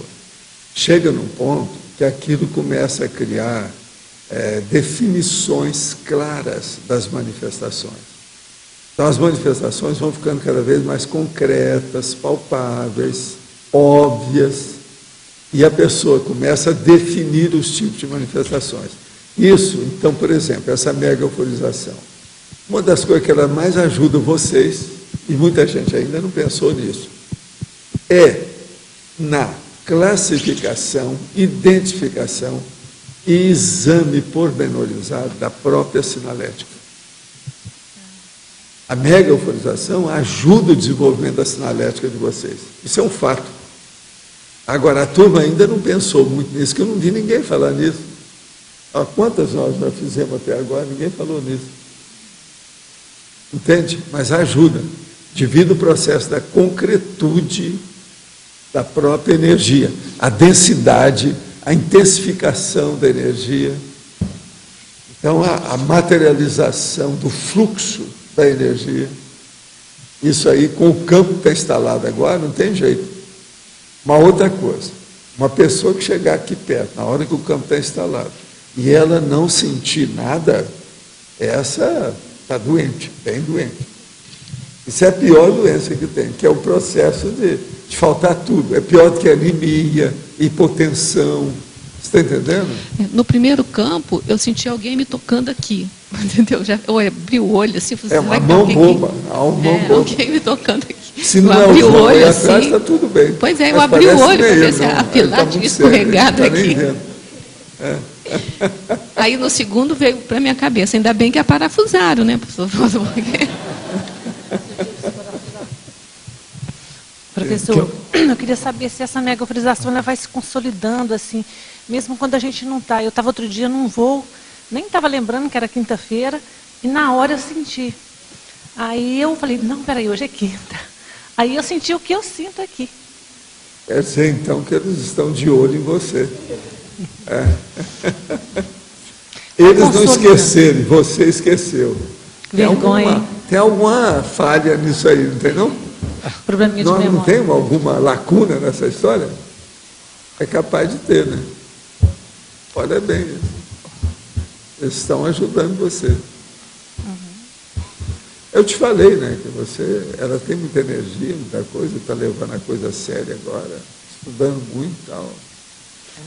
Acaba sendo ajudada, por incrível que pareça. Então, tá bom, obrigada, professor. Mas eu sinto isso mesmo, que vai consolidando, a gente vai vendo, e aí mesmo o dia que não vem, o processo acontece e só ficar atento mesmo. Né? Mas então... Eu queria fazer 2 comentários do verbete e depois uma perguntinha para você. Felipe, eu achei bem interessante o caráter assim, de ajuda, de assistência, pelo menos no meu caso, para a pessoa que é muito impulsiva e cerebelar, assim, esse caráter da parte passiva da evolução, né, de você saber ponderar. Achei bem interessante, gostei, queria te parabenizar. E eu queria sugerir, não sei se alguém já falou, porque eu cheguei depois, assim como você usou o hollow profile na antonimologia, talvez coubesse aqui na estrangerismologia o low profile, nesse caso do recato.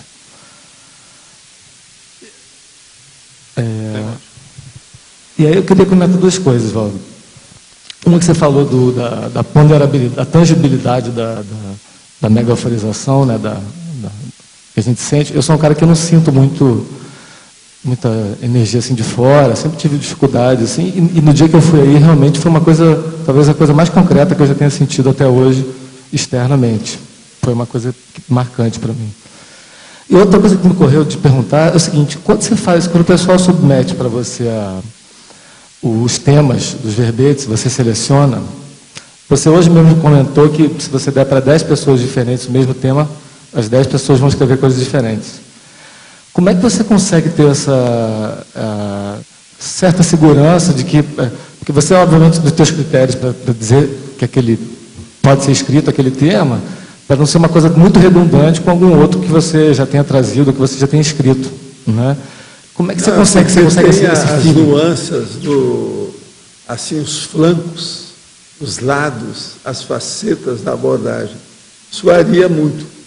Agora, como eu vejo muito tema o tempo todo, e estou trabalhando já, hoje, por exemplo, eu completei lá, com o da turma aí, são 1.830 verbetes já prontos.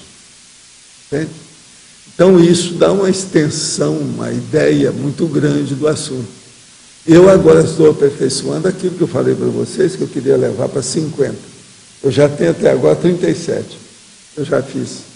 Que é colocar, no mínimo, 11 máximos dentro do detalhismo, da divisão do detalhismo.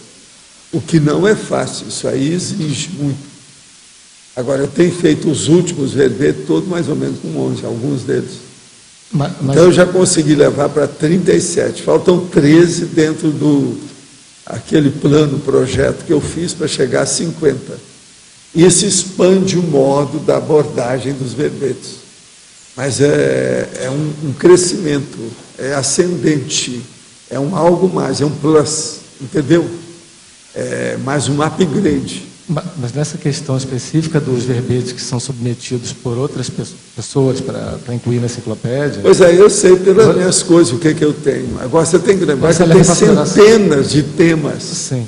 e estão semi-desenvolvidos. É só pegar para desenvolver. Você acha muito difícil, você leva em consideração, obviamente, a pessoa que está submetendo o tema também, né? Você deve Agora, eu sou capaz, quando uma pessoa, a gente mostra um determinado verbete, eu sou capaz de mostrar 3, 5 em torno daquilo que podia ser feito. Então, se ele vai fazer eu preciso ver o que vai sair daquilo. E às vezes eu posso arranjar até mais depois disso. Mas você não se preocupa muito com aquilo ter exatamente o mesmo viés de algum outro, não? Porque eu me sempre tem uma preocupo nuance. muito se o tema, o título do verbete, a entrada, ela tem que ser diferente, ela não pode ser igual. Pode ter aproximações simples, ela pode chegar perto, mas ela não pode ser igualzinha, não pode ter identidade absoluta, senão não adianta nada. Olha, esse barulho que está fazendo aqui, é porque aqui eu tenho um supedâneo, e ele está escorregando, não sei porquê. Essa semana ele está assim, ó.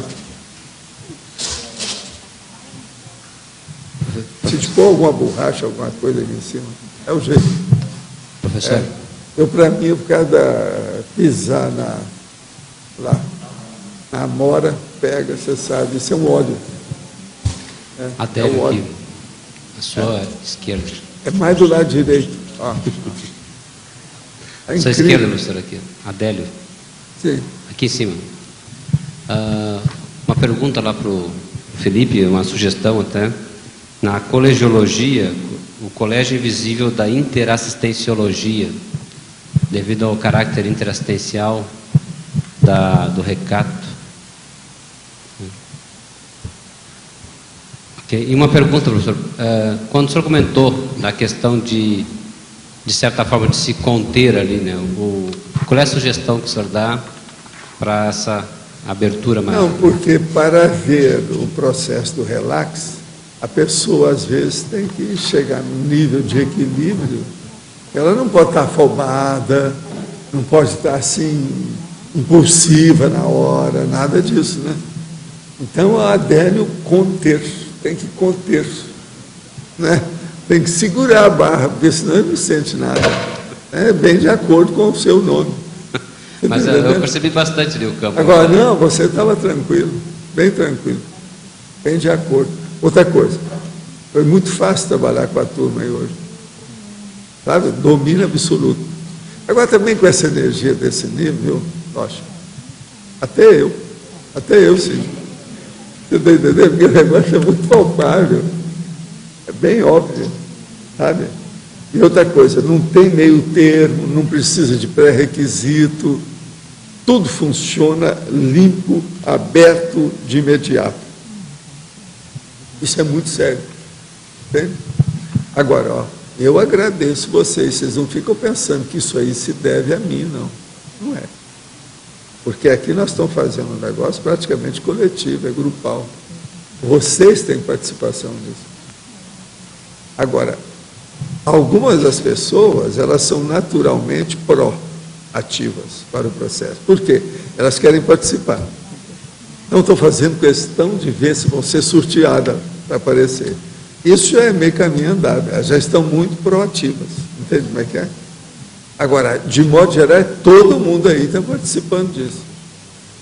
Porque no meio também, numa condição dessa, se aparecer alguém amanhã que seja doente ou está perturbado naquele momento evolutivo, os amparadores fazem encapsulamento com esse monte de energia, é a coisa mais fácil que tem. Isola a pessoa e deixa dentro de uma bolha, entendeu? Mas eu não vi nada disso até agora.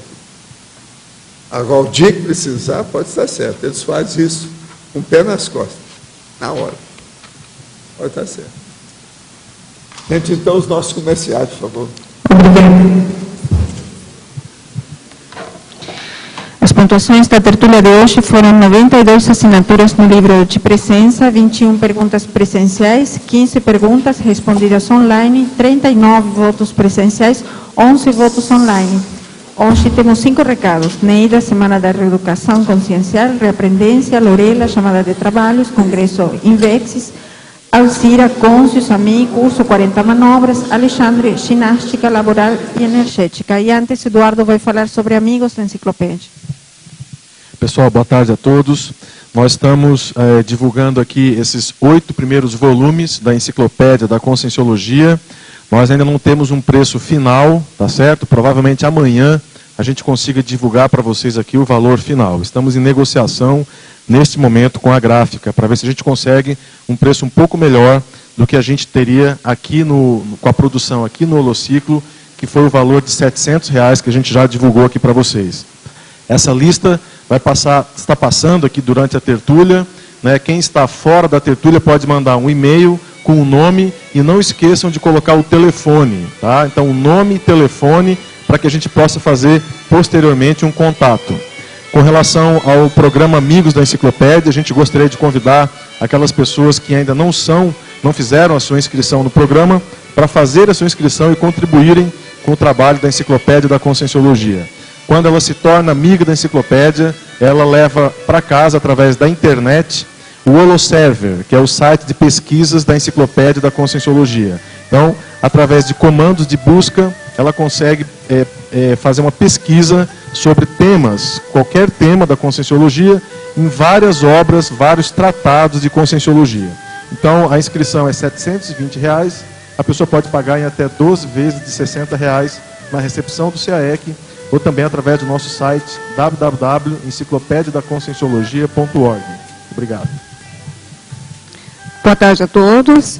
Estamos convidando a todos os tertulianos e tertulianas a participar da primeira semana da reeducação consciencial promovida pela Reaprendência. Ela vai ocorrer de 8 a 16 de outubro de 2010, no Discernimento. O slogan dessa semana é Reaprender para Reeducar. Então, a todos aqueles que têm interesse na reeducação consciencial, vão ter uma semana com vários cursos, conferências, oficinas, visando essa reeducação. Então, inicia a semana no dia 8, de 8 a 10 de outubro, com a qualificação docente. E encerra com o curso do professor Marcelo, que é Discrenciologia.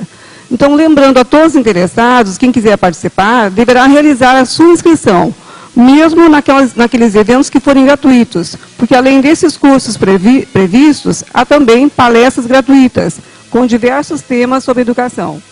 Maiores informações, já que é longa aqui a semana, né, podem buscar no site www.reaprendência.org ou ainda pelo telefone 3525-2652.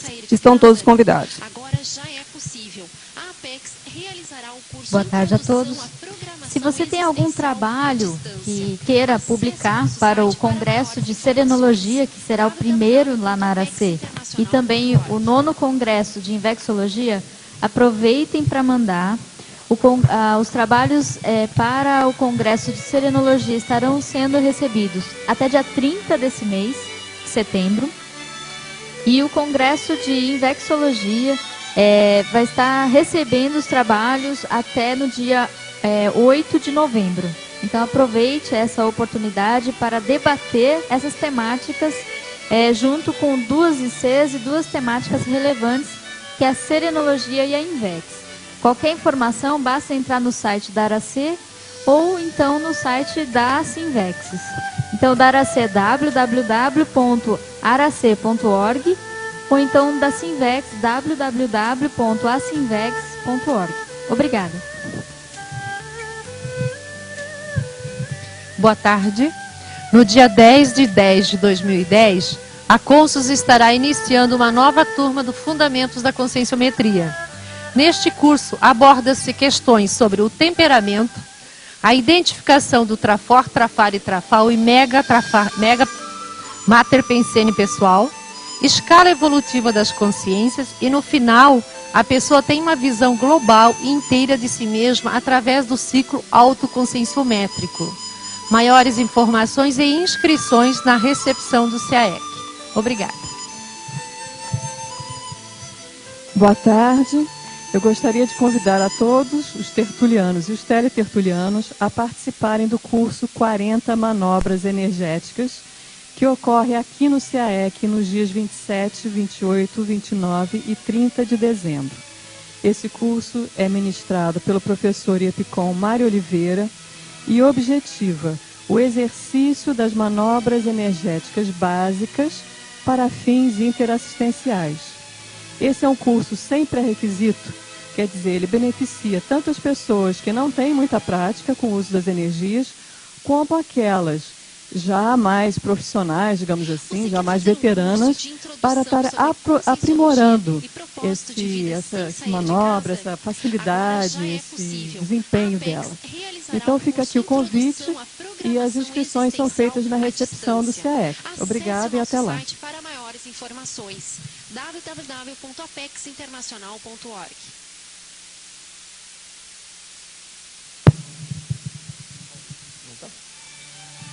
Oi, boa tarde. Eu queria divulgar aqui a pedido do professor de Educação Física Tiago Iturrier, que é aquele de chapeuzinho de Curitiba aqui, um bem falante, que ele vai fazer uma sessão de ginástica laboral e energética às 8 horas nesse sábado no estacionamento do CAEC. E acho que deve ser no mínimo divertida a aula dele, né? Todo mundo está convidado. Tá? Pessoal, só uma questão aqui última.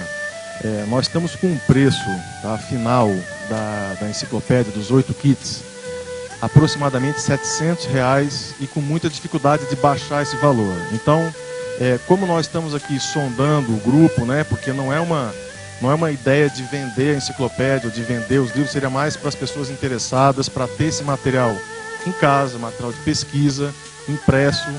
Então a gente queria ouvir a opinião de vocês. A única forma que teria de nós termos esses 8 kits, esses 8 volumes, né, seria mais ou menos nesse valor de R$700. Então a gente está aguardando a opinião de vocês, tá? Não vai ser possível baixar muito isso e estamos à disposição, tá? Se a maioria achar que vale a pena a gente fazer a mais, a gente vai fazer a mais. Tem muitas pessoas interessadas, 95 pessoas assinaram ali a lista que teriam interesse. A princípio a gente poderia fazer até 75, mais ou menos. Né? Então, dentro de uma margem aí de que mais ou menos umas 15, 20 pessoas não têm interesse, a princípio 70 pessoas, né, teriam condições de ter os 8 primeiros volumes da Enciclopédia da Conscienciologia. Então mande e-mail para nós, vamos conversar aqui, né, no CAEC mesmo, quem está aqui na tertúlia, e aí daqui a 2, 3 dias a gente dá um novo informe. No site, aqui fora. A gente vai colocar um cartazete aqui fora com valor, né, e aí vocês podem confirmar o interesse. Tá bom? Obrigado. Você quer fazer um curso de O verbete eleito para amanhã é binômio, ideia e intenção. Especialidade, autodiscernimentologia. Autor, Flávio Bononato. Obrigada e boa tarde a todos. Existencial à distância. Acesse o nosso site para maiores informações. www.apexinternacional.org.